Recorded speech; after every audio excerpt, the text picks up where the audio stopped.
Baik, di sini saya akan jelaskan tentang prosedur pemeriksaan pasien dengan pemeriksaan diagnostik dan laboratorium. Yang pertama BNO dan IVP, pemeriksaan spesimen urin dan darah untuk pemeriksaan analisa urin dan elektrolit. IVP atau BNO atau IVP adalah salah satu pemeriksaan radiografi pada sistem urinaria dari ginjal hingga kantung kemih dengan menyuntikkan zat kontras melalui pembuluh darah vena. Persiapan pemeriksaan BNO atau IVP bagi pasien adalah 1-2 hari sebelumnya sebaiknya berhenti merokok, makan makanan yang rendah serat dan gas. Hal ini bertujuan agar makanan mudah dicerna dan tidak menyebabkan fase keras. Contohnya bubur kecap dan air putih atau jus. Kedua, puasa pada malam harinya minimal 8 jam sebelumnya.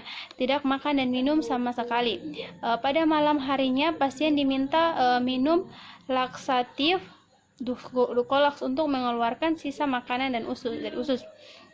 Pada pagi hari, saat pemeriksaan pasien akan diberikan Dulcolax subpastoria dan dimasukkan lewat anus. Yang B, persiapan sebelum melakukan tes urin. Ada beberapa yang perlu kita perhatikan dalam pemeriksaan sebelum melakukan tes urin. Yang pertama, beritahu dokter mengetahui obat-obatan dan suplemen yang sedang dikonsumsi. Mungkin Anda akan diminta berhenti mengonsumsi obat-obatan sebentar waktu jika dapat mempengaruhi hasil tes. Yang kedua, biasanya tes urin dapat dilakukan tanpa puasa terlebih dahulu, tetapi pada biasanya tes urin dapat dilakukan pada beberapa pemeriksaan melakukan puasa. Hindari melakukan hubungan seksual minimal 1 hari sebelum Anda melakukan tes urin karena dikhawatirkan dapat mempengaruhi hasil tes. Selanjutnya yaitu prosedur tes urin. Pengambilan sampel urin yang sering digunakan adalah metode clean cut.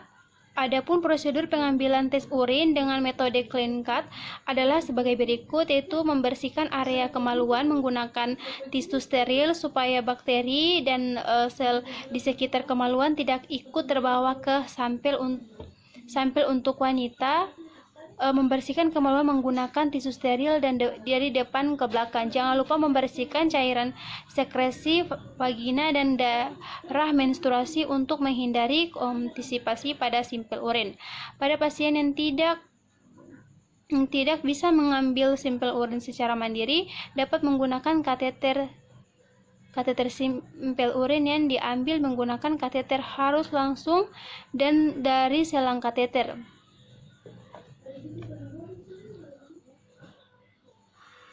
Masuk ke pemeriksaan spesimen darah.